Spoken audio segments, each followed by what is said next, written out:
사실은 전환 파일 자체도 경우에 따라서는 불법 사찰 문제가 대두될 수 있는 부분이 있거든요. 보면 도청, 미행 또는 누군가 정보원을 돈을 주고 매수를 해가지고 그 사람에 관한 정보를 수집했다. 이런 경우에는 법적으로 틀림없이 문제가 될 것 같아요. 코로나 관련된 부분들이 아마 주요 변수인 것 같아요. 기재부공무원들이 아마 말은 안 하지만 침묵 속에서 철벽 사수를 하려고 해서 이번에는 아마 여당이 작년 선거와 같은 작전을 펼치기는 그리 쉽지는 않을 것이다. 네, 여러분 안녕하세요. 시사 끝장입니다. 이 재보궐 선거를 앞두고 여러 변수들이 계속 돌출을 하고 있습니다. 이게 정치적인 그런 변수도 있지만 또 사회적으로 여러 가지 이슈가 사라졌다, 다시 생겼다, 또 없었던 이슈가 죽었던 이슈가 다시 또 살아나기도 하고 아주 역동적으로 흘러가고 있습니다. 최근에 이제 새롭게 정치권에 대두된 이슈를 중심으로 좀 얘기해 볼까 합니다. 김경진 전 의원과 함께 대담 진행합니다. 김 의원님 안녕하세요. 안녕하십니까. 국정원에서 네. 18대 당시에 당시 야당 의원과 친박계 의원, 네. 그러니까 이명박 정권에서 야당 의원님은 지금 현재 여당 아닙니까? 그렇죠. 여당과 친박계 의원들을 집중적으로 사찰했다. 네. 그리고 그래서 그 문서를 이제 당사자들이 공개하라라고 요구를 한 상황이어서 이게 상당히 이게 정치권에 좀 파장을 몰고 오지 않겠느냐 이런 전망이 나옵니다. 글쎄요, 시끄러울 것 같아요. 예. 그러니까 이제 그 당시 야당 의원 그리고 친박계 의원뿐만 아니고 이제 다른 일부 보도를 보면 18대 의원 전원을 지금 대상으로 했다 이런 얘기도 나오고 있고. 예. 근데 어쨌든 현재 국정원장이 이제 박지원 원장이고 네. 여야가 지금 바뀌어 있는 상태고 그렇기 때문에 이 부분은 이제 현재 국정원장이나 현재 대통령께서 맘만 먹으면 아마 수면 위로 떠오를 수 있는 문제인 것 같고요. 네. 이제 저는 첫째 모르겠는 게 이게 과거에 이제 했던 국정원의 전환 파일 예. 이제 그 대한민국의 모든 유력 인사들 세평도 적고 여러 가지 기초 자료 조사한 그거하고 이거하고 다른 것인지 아니면 지금 전환 파일을 관행적으로 그대로 작성해서 왔는데 그 부분도 사실은 전환 파일 자체도 경우에 따라서는 불법 사찰 문제가 대두될 수 있는 부분이 있거든요. 보면 그래서 그 전환 파일을 관행적으로 했던 그 부분을 문제 삼고 있는 것인지 사실은 그게 불분명해요. 근데 만약에 전환 파일이 아니라 별도의 국회의원만 18대 국회의원만 별도의 자료로 카테고리로 묶어서 해왔고 특히 그 안에 이제 기재해서 들어가는 그 내용들과 관련해서 그 방식들 도청, 미행 또는 누군가 정보원을 돈을 주고 매수를 해가지고 그 사람에 관한 정보를 수집했다. 이런 경우에는 법적으로 틀림없이 문제가 될 것 같아요. 굉장히 심각한 문제가 될 수 있겠죠. 심각하게 경우에 따라서는 아마 사법 처리될 사항이 충분히 되는 것 같고요.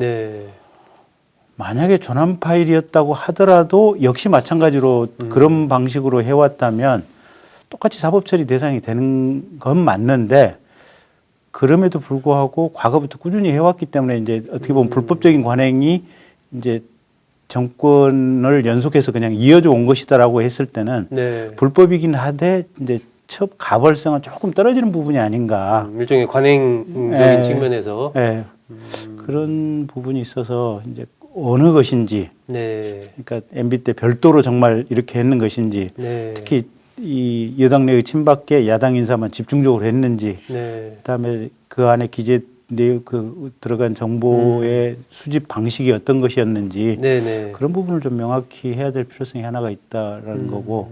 일단 지금 여당에서 지금 주장하고 있는 것은 엊그제 그 김경엽 정보위원장 얘기에 따르면은 청와대의 지시에 의해서라고 그런 부분들이 문서에 나와 있다. 그래서 결국은 당시에 그렇다면 청와대 그 민정수석실 쪽과 관련이 있지 않겠느냐라는 정도까지 얘기가 나오는 걸로 봐서는 이게 그 과거부터 쭉 국정원 자체적으로 해왔던 전환 파일과는 조금 성격이 다르지 않을까 하는 그런 추측은 좀 됩니다. 네, 그런 뉘앙스가 좀 실려 있더라고요.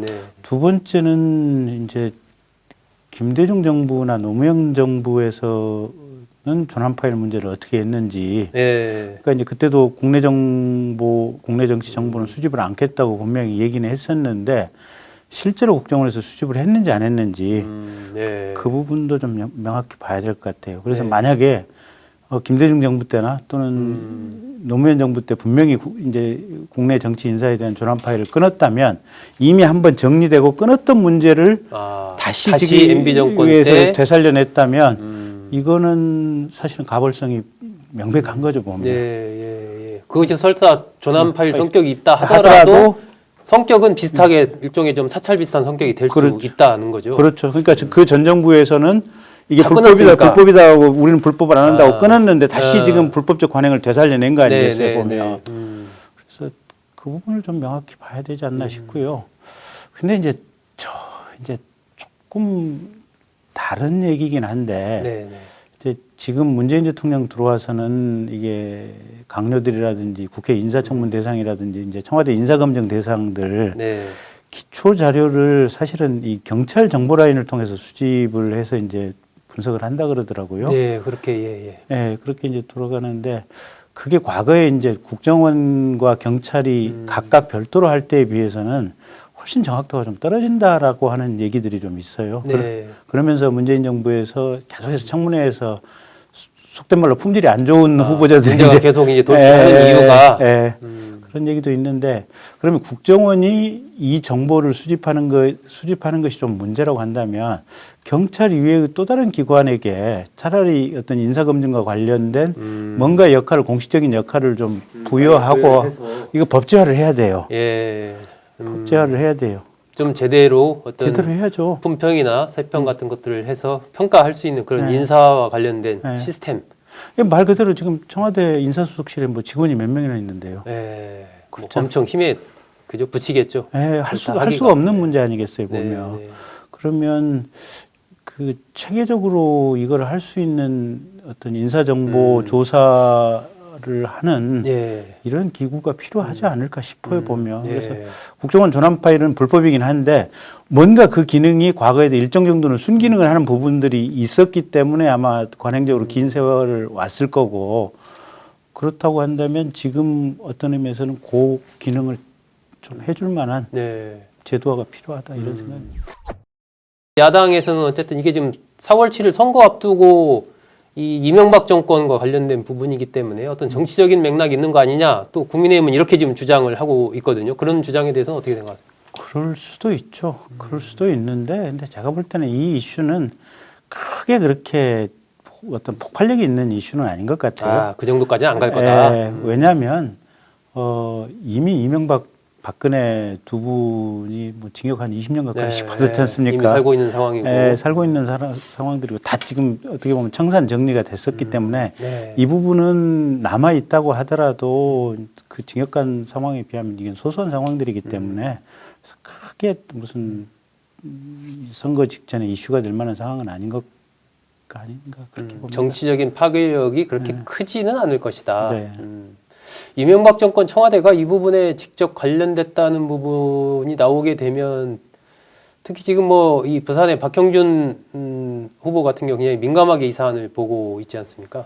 당시에 뭐 청와대 수석도 했고 그런 맥락 때문인지. 근데 이제 그렇다고 한다면 이제 수사가 돼야 될 것이고 수사가 되어서 가령 뭐 박형준 후보하고 관련이 있다라는 부분이 명시적으로 나와야 될 텐데 단지 그냥 뭐 이명박 정권 관련된 이런 것만 가지고는 그렇죠. 별 영향이 없을 것이다. 지금이 2월하고 지금 15일 아니겠습니까? 그러면 뭐 2달도 안 나온 시간 동안에 수사를 거쳐서 무슨 박형준 후보하고 관련이 있다라고 하는 걸 수사를 통해서 밝혀낸다? 불가능한 얘기고요. 김 의원님 보시기에 어쨌든 이 4월 7일 선거 앞두고 정책적인 측면에서 좀 변수가 될 만한 그런 사안들이 있다면 어떤 게 또 있을까요? 일단 코로나 상황에 대한 코로나 통제겠죠. 이 모든 게 지금 코로나와 관련돼서 돌아가는 전국들이니까요. 이제 자영업자들은 계속해서 이제 곡소리가 나는데 그래도 작년 연말 또 올 1월보다는 조금씩 숨통이 나아지고 숨통이 트인다면 그것도 이제 민심의 주요한 요소가 될 텐데 그럴 수 있을지 없을지 이제 그 부분도 이제 좀 자영업자들 상황. 그다음에 이게 얼마만큼 또 이슈가 될지는 모르겠지만 코로나 백신 주사와 관련돼서 지금 백신 접종. 네, 접종. 이스라엘이나 뉴질랜드 같은 경우는 이제 접종 거의 뭐 상당수의 국민들 접종 완료했다는 거 아니에요, 보면. 그리고 거기 뭐 70% 이상 뭐 나오더라고요. 네, 내부적으로 안정이 돼 있다는 것 같고. 근데 이제 반면에 우리나라는 접종에 관해서는 대단히 늦는데 그래도 일반적인 국민들의 마스크와 이제 거리두기 이런 통제가 굉장히 잘 되면서 또 국민들이 잘 따라주면서 안정적인 상황으로 가고 있는데 네. 이게 만약에 흩어지면서 백신 접종도 늦어지고 이러면 그런 부분도 이제 정부에 대한 평가로 이어질 수 있는 어떤 여지가 있지 않을까. 결국 코로나 관련된 부분들이 아마 주요 변수인 것 같아요. 선별 지급이든 뭐 보편 지급이든 재난지원금 지급 이런 문제는 좀 영향을 미칠까요? 그것도 영향을 미치겠죠. 그러니까 작년 선거 때도 결국은 선거 직전에 재난지원금 이 일부가 지금 지원된 데도 있었고요.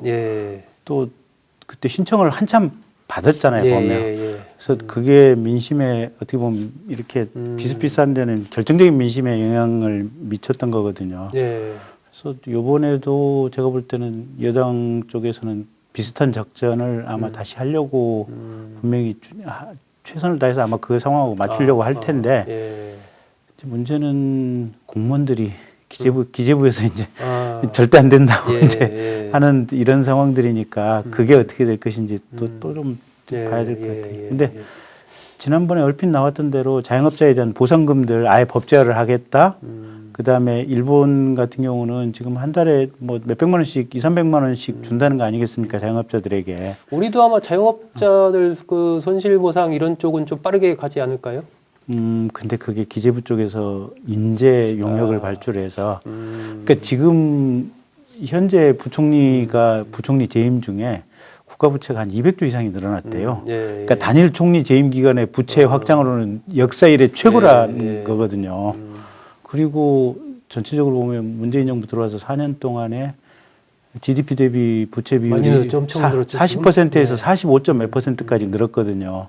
그러니까 기재부 입장에서는 40%도 마지노선이라고 했는데 지금 45점 몇 %까지 가버렸으니까 이게 국가의 국관을 관리하는 공무원들 입장에서 사실은 경천동지할 상황들이고 도저히 자기네들은 감당하기 어렵다고 지금 보고 있는 이런 상황들이어서 거의 그쪽에서는 이게 대놓고 정부 여당에 대항하지 못하지 내부적으로는 똘똘 뭉쳐서 이 부분을 어떻게든지 좀 사수해야겠다고 하는 기류가 강한 것으로 이렇게 읽혀요, 보면. 그래서 이게 여당 쪽에서는 밀어붙이겠지만 기재부 공무원들이 아마 말은 안 하지만 침묵 속에서 철벽 사수를 하려고 해서 이번에는 아마 여당이 작년 선거와 같은 작전을 펼치기는 그리 쉽지는 않을 것이다.